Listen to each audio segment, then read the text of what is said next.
Bueno, y habló precisamente sobre eso el ministro Carlos Romero y dijo que se va a instruir una investigación.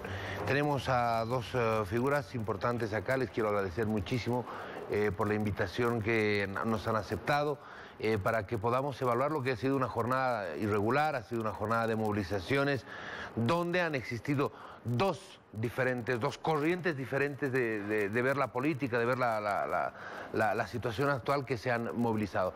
Al rector de la Universidad Mayor de San Andrés, don Waldo Albarracín, gracias por estar acá con nosotros, y al señor ministro de Gobierno, de Minería, don César Navarro, muchísimas gracias por estar acá con nosotros. Voy a comenzar con usted, doctor Albarracín. ¿Se confirma la querella contra Romero?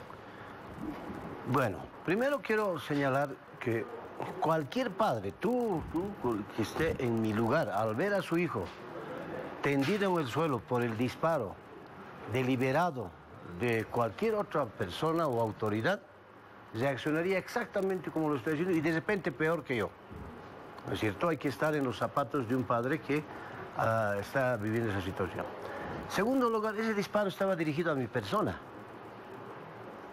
O sea, yo he tenido una sensación de culpabilidad incluso, porque por hacerme daño a mí le llegó el proyectil a mi hijo. Entonces, cuando yo lo vi en el suelo, me imaginé lo peor incluso. Y bueno, menos mal que no se dio esa situación extrema, ¿no? Sino una lesión recuperable. Bueno, ¿por qué yo acuso al ministro Romero? Porque desde hace un mes que permanentemente me viene hostigando. Si ustedes leen la prensa, no hay día que no me insulte. Yo no sé por qué, pero permanentemente me anda atropellando. Parece que desde el momento en que la policía empezó a atropellar y el gobierno a la universidad, él se ha convertido en nuestro enemigo. Su viceministro lo mismo. Bueno, pero entonces hay coherencia. En el hecho concreto, para terminar, cuando llegó la policía en sus motocicletas, nos acercamos, nos reconocieron y los exhortamos para decirles que no desbloqueen, que este es un acto democrático, etc. Entonces los policías primero pisaron la bandera boliviana con sus motos y molestos, como no pudieron desbloquear, se fueron. Dieron media vuelta y están las imágenes. Y el último policía que se da la vuelta, nos identifica y dispara. Ya no había necesidad, porque en el reglamento del manejo de este tipo de armas, los gases se disparan en parábola, así dice el reglamento. ¿Por qué se tiene que disparar en parábola? Por la fuerza con la que llega y tiene el único fin que es de persuadir, ¿no? De que la gente se disperse. Pero cuando tú disparas a 2 metros de distancia, es tal la fuerza que puede matar a la persona. Muy bien. Está prohibido. Entonces, por eso yo enfatizo que es un acto criminal deliberado del policía. ¿Cuál es la responsabilidad del ministro? Con esto termino. Es identificar al policía y el propio Ministerio de Gobierno promover la acción legal contra él. Muy bien. Vamos avanzando, por favor, para que el tiempo nos alcance. De acuerdo. Ministro, ¿cómo evalúan este tema? El ministro de Gobierno ha dicho que se va a investigar. Pero al margen de esto, ¿cómo evalúa la jornada de ayer? Bueno, primero que lo que vivió el país ayer fue una de las expresiones democráticas que tira por el suelo todos los adjetivos que han ido pronunciando permanentemente, que vivimos en una dictadura, en un totalitarismo, porque ayer por un lado pudimos ver bloqueos y movilizaciones, y nosotros tuvimos movilizaciones y concentraciones sociales en todo el país. Por un lado, tú vas a ver las imágenes de los diferentes medios de comunicación. En varias partes del país lo que vimos fueron fundamentalmente bloqueos al mundo urbano, a la actividad comercial, al transporte público, porque en los bloqueos no había presencia social de hombres y mujeres. Lo que en muchos casos habían movilidades, había muebles, habían televisores, incluso habían alambres en varios lugares donde estaban flameando la bandera boliviana y la bandera regional. Y lo que hizo fue fundamentalmente paralizar la actividad urbana, el transporte público, porque en los hechos la actividad productiva en el país cumplió una completa normalidad. Las gobernaciones y las universidades, las gobernaciones y los municipios tienen recursos económicos provenientes de las regalías mineras o hidrocarburíferas, y en el país prácticamente el 100% de la actividad productiva trabajó con toda normalidad. Y este tipo de bloqueos lo que hicieron fue principalmente paralizar la actividad pública, ya sea comercial o del transporte público, y de ninguna manera paralizar la actividad pública. Nosotros tuvimos una manifestación, más de 700.000 personas se concentraron entre martes y miércoles en las 9 capitales del departamento del país, donde expresamos de manera pública y concreta nuestro derecho democrático a expresar públicamente una decisión que hemos tomado colectivamente como organización política, porque consideramos que en los actos públicos, que son hechos políticos simultáneamente, tiene que haber básicamente no escudarse en una consigna, sino fundamentalmente expresar públicamente lo que se quiere. Muy bien. ¿Cómo evalúa usted la jornada de ayer?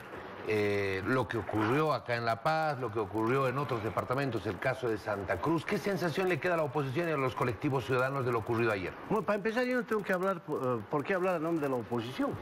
Porque en el léxico del gobierno, opositores son los partidos políticos tradicionales, los que están en el Parlamento, y que son funcionales al régimen porque no le afectan en nada, más bien le completan el panorama de querer mostrar una imagen democrática porque hay una oposición.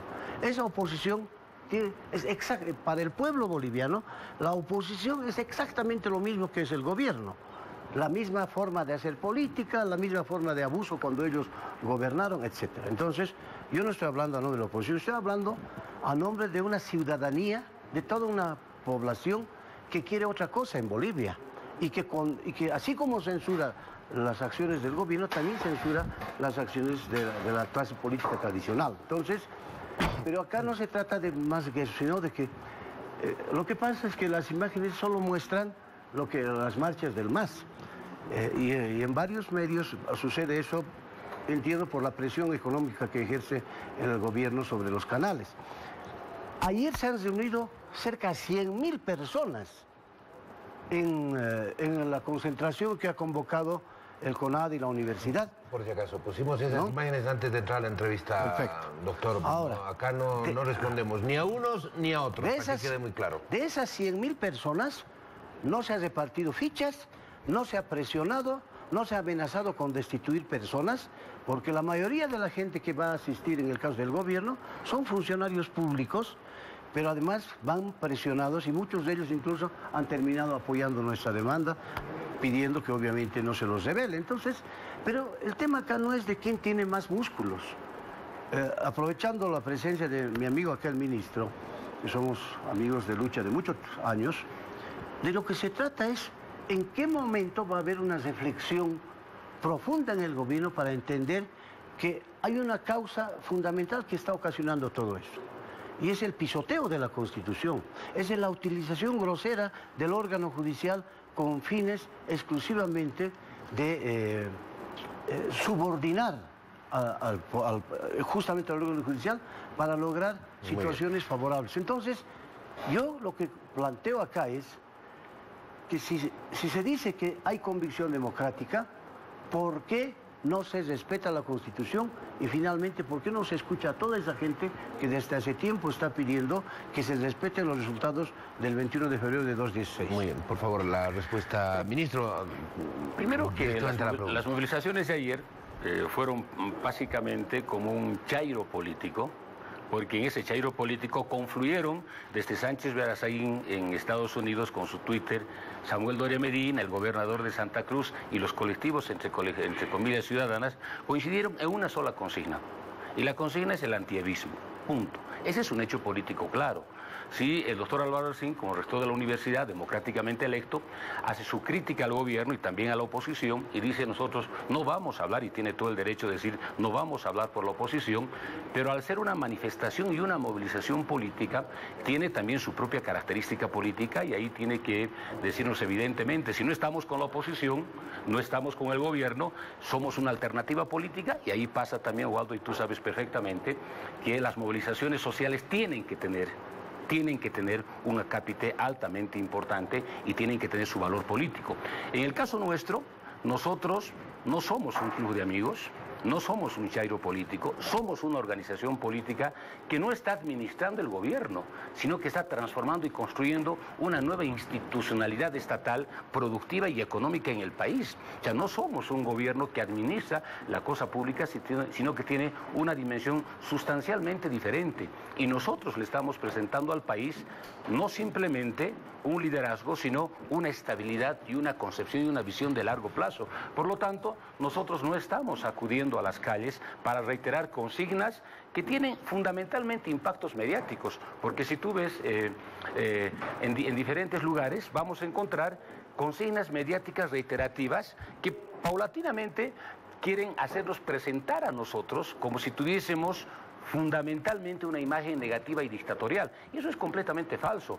El hecho de que ayer hayan habido manifestaciones públicas en diferentes capitales del país, la forma de cómo se han presentado demuestra que Bolivia asiste en uno de los momentos muy importantes, porque los derechos de primera generación no simplemente se respetan, sino se ejercen de manera cotidiana, diaria y permanente. Por lo tanto, el día de ayer lo que hubo no fue un paro cívico, lo que hubo ayer fue un bloqueo y expresiones públicas, y nosotros tuvimos concentraciones sociales, democráticas, masivas y multitudinarias. Por lo tanto, yo creo que la forma de resolver este tipo de disputa por el Estado, la forma de resolver no es quien tiene más eslogan y quien se autovictimiza, sino fundamentalmente quien tiene la capacidad de interpelar a la sociedad boliviana, y tú, al igual que yo, igual que tu familia, igual que la familia del doctor Albarracín y muchos ciudadanos en el país, decidimos democráticamente con el voto.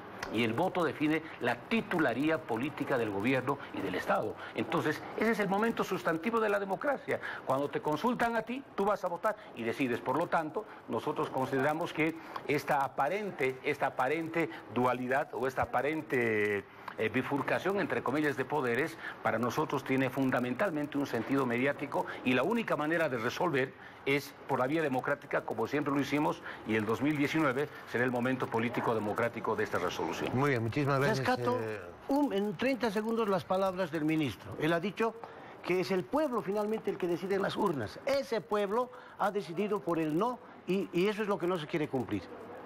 Gracias. Yo te reitero... 10 segundos, no tengo más. 10 segundos. Para mí debemos superar el adjetivo y la consigna. Aquí es la lucha social y la lucha política. Y disputamos la lucha política en las urnas. Ok, muchísimas gracias a ambos de verdad por estar acá con nosotros. Tome asiento, ¿por qué se está yendo? Déjeme que lo despida todavía. ¿Ah?